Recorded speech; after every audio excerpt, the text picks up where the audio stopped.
नमस्कार। आज हम बिहार के नवीनगर विधानसभा क्षेत्र के एक बेहद दिलचस्प और करीबी चुनाव परिणाम की परतें खोलने जा रहे हैं। ये सिर्फ हार जीत का कोई साधारण आंकड़ा नहीं है, बल्कि इस बात का एक शानदार उदाहरण है कि कैसे हाइपर लोकल डेटा, इंजीनियरिंग और बहुत ही बारीक रणनीतियां किसी भी चुनाव का रुख पूरी तरह पलट सकती हैं। पर्दे के पीछे जो गणित और तंत्र काम करता है, आज हम उस ग्राउंड रियलिटी को डिकोड करेंगे। चलिए गहराई से इसे समझते हैं। इस विश्लेषण में हम व्यवस्थित तरीके से आगे बढ़ेंगे। सबसे पहले इस करीबी चुनाव के गणित को समझेंगे, फिर नबीनगर के ऐतिहासिक वोटिंग पैटर्न, एनटीपीसी भूमि संकट के जमीनी हालात, टर्नआउट में अचानक आए उछाल, जातीय समीकरण और अंत में आने वाले समय के लिए एक रिकवरी ब्लूप्रिंट पर बात करेंगे। भाग एक करीबी चुनाव का विश्लेषण, जहां जीत का अंतर बेहद सूक्ष्म था। सबसे पहले इस चुनाव की गंभीरता को समझना जरूरी है। स्क्रीन पर जो संख्या दिख रही है 112, ये सिर्फ एक नंबर नहीं है। जरा सोचिए, नबीनगर में लगभग 2 लाख लोगों ने वोट डाला, लेकिन जीत और हार के बीच का फासला सिर्फ 0.06% था। विजेता को मिले 80,380 वोट और रनर अप को 80,268 वोट। इतने बड़े चुनावी क्षेत्र में महज 112 वोटों का मार्जिन हमें बताता है कि जमीनी स्तर पर रणनीति की एक छोटी सी चूक या एक छोटा सा बदलाव कितना भारी पड़ सकता है। इस पूरे गणित की जड़ें बिहार की मिट्टी और उसके भूगोल में बहुत गहराई तक जुड़ी हुई हैं। जब हम राज्य के नक्शे पर नबीनगर को देखते हैं तो ये साफ हो जाता है कि हम सिर्फ हवा में बात नहीं कर रहे हैं। यहाँ की भौगोलिक और सामाजिक वास्तविकताएं, लोगों का रोजमर्रा का संघर्ष, ये सब चुनाव के हर एक पहलू को आकार देते हैं। आगे बढ़ते हैं दूसरे हिस्से की तरफ, जो है नबीनगर की ऐतिहासिक वोटिंग अस्थिरता, या जिसे हम चुनावी लोच कहते हैं। ये कोई ऐसा क्षेत्र नहीं है जहां कोई भी राजनीतिक दल खुद को हमेशा सुरक्षित मान सके। अगर हम 2015 से 2025 तक के वोट शेयर के इस पैटर्न को देखें तो एक बहुत ही दिलचस्प विश्लेषणात्मक विरोधाभास सामने आता है। ध्यान दीजिए, 2020 और 2025 दोनों में ही आरजेडी का वोट शेयर लगभग 41.5 से 42.2% के आसपास एकदम मजबूत और स्थिर रहा। उनका बेस बिल्कुल नहीं खिसका, लेकिन फिर भी जेडीयू ने 2025 में 13.5% का एक भारी स्विंग हासिल कर लिया। मतलब एक पार्टी का जनाधार अपनी जगह टिका रहा और फिर भी दूसरी पार्टी ने जीत का अंतर पाट दिया। इसका जवाब हमें जमीनी हकीकत में मिलेगा। अब आते हैं तीसरे और बहुत ही अहम हिस्से पर, एनटीपीसी भूमि अधिग्रहण संकट और वहां की जमीनी हकीकत। राजनीतिक बदलाव को समझने के लिए वहां के आर्थिक दर्द को समझना अनिवार्य है। नबीनगर में 3,300 मेगावाट के विशाल एनटीपीसी थर्मल पावर प्लांट के लिए किसानों की हजारों एकड़ उपजाऊ जमीन अधिग्रहित की गई। लेकिन विडंबना देखिए, जमीन गई पर वादे के मुताबिक नौकरियां नहीं मिली। ऊपर से प्लांट के भारी भरकम ट्रैफिक ने गांव की सड़कों और बुनियादी ढांचे को इस कदर तोड़ दिया है कि रोजमर्रा की जिंदगी एक संघर्ष बन गई है। ये संकट भारी इंसानी कीमत वसूल रहा है। किसान 22 लाख रुपए प्रति एकड़ के समान मुआवजे के लिए लगातार संघर्ष कर रहे हैं। प्रदूषण का आलम यह है कि हवा में उड़ती काली धूल को नेशनल ग्रीन ट्रिब्यूनल ने भी खतरनाक माना है। और स्वास्थ्य के आंकड़े वो तो और भी डराने वाले हैं। 68% बच्चे एनीमिक हैं और 41% का शारीरिक विकास रुका हुआ है।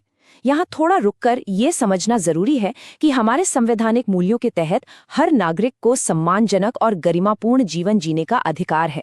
एक परिपक्व लोकतंत्र में राजनीतिक विमर्श पूरी जिम्मेदारी के साथ इन्हीं बुनियादी जमीनी हकीकतों पर केंद्रित होना चाहिए, न कि सिर्फ खोखले दावों पर।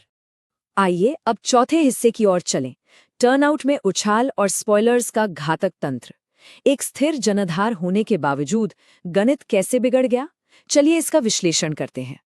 ये आंकड़े पूरी कहानी बयां करते हैं। देखिए कैसे तीसरे पक्ष के उम्मीदवारों ने यहाँ घातक स्पॉइलर या वोट काटने वालों का काम किया। एक निर्दलीय उम्मीदवार ले गया 7,075 वोट और बीएसपी के खाते में गए 6,595 वोट। कुल मिलाकर 13,000 से ज्यादा वोट बट गए। जब हार जीत का अंतर सिर्फ 112 वोट हो तो 13,000 वोटों का ये बिखराव किसी भी मजबूत गठजोड़ को तोड़ने के लिए काफी है, जिसे शायद सत्ता विरोधी लहर का फायदा मिल सकता था। इस पूरे समीकरण का दूसरा सबसे बड़ा पहलू है टर्नआउट, यानी मतदान प्रतिशत। 2020 में जो टर्नआउट 58.7% था, वो 2025 में छलांग लगाकर सीधे 68.8% पर पहुंच गया।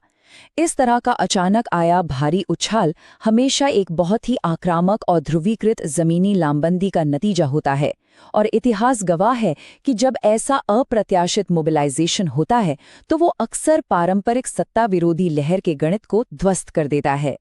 5वां हिस्सा, जाति जनसांख्यिकी और हाशियाकरण, वफादारी में कैसे बदलाव आया। मतदाता कोई एकरूप इकाई नहीं होते और इसे स्थानीय जातिगत समीकरणों के बिना नहीं समझा जा सकता। इंटेलिजेंस रिपोर्ट बहुत साफ तौर पर बताती है कि जमीनी स्तर पर हाशियाकरण यानी खुद को अलग थलग महसूस करने की एक गहरी भावना है। इसके साथ ही मतदाता सूचियों में मनमानी गड़बड़ियों और मतदान से वंचित किए जाने का जो डर है, उसने भी चुनाव की दिशा तय करने में बड़ी भूमिका निभाई है। रिपोर्ट का ये अंश बिल्कुल सटीक रूप से समझाता है कि रणनीतिक गणित जमीन पर कैसे फेल हुआ। इसमें साफ लिखा है कि जब आबादी का 20% से अधिक हिस्सा खुद को प्रमुख राजनीतिक धुरी से कटा हुआ महसूस करता है, तो उनका विरोध तीसरे पक्ष की ओर मुड़ जाता है।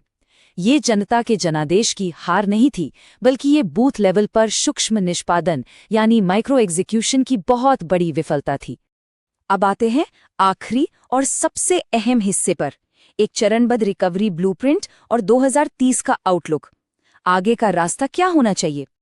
ये रिपोर्ट सिर्फ समस्याओं का रोना नहीं रोती, बल्कि अगले चुनाव के लिए एक ठोस रणनीति पेश करती है। इसके 3 स्पष्ट चरण हैं। पहला, कृषि और स्वास्थ्य के मुद्दों पर जमीन पर जाकर लोगों के साथ खड़े होना। दूसरा, उन स्पॉयलर्स की पहचान करके उन्हें रणनीतिक रूप से बेअसर करना जो वोट काटते हैं। और तीसरा, सीधे स्मार्टफोन के जरिए डिजिटल प्रवर्धन करना। लेकिन यहाँ एक बात स्पष्ट करना बेहद जरूरी है।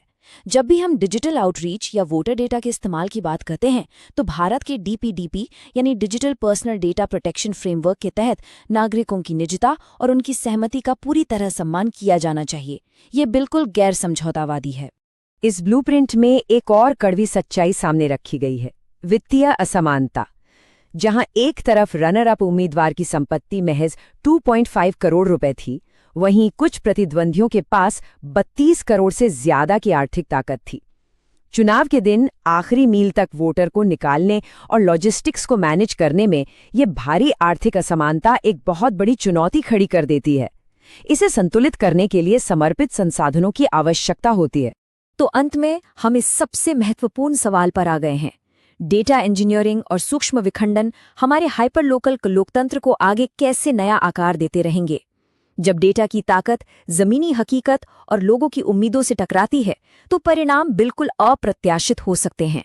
और इसीलिए तैयारी सिर्फ भावनाओं से नहीं, बल्कि डेटा संचालित वास्तविकता से होनी चाहिए। अगर आप एक जन केंद्रित नेता बनना चाहते हैं और अपने निर्वाचन क्षेत्र का उत्थान करना चाहते हैं, तो blueprintstrategies.ai से mgr@blueprintstrategies.ai पर संपर्क करें या 08042041602 पर कॉल करें। पर्पस बियॉन्ड पॉलिटिक्स, इस गहन विश्लेषण में हमारे साथ जुड़ने के लिए आपका बहुत बहुत धन्यवाद।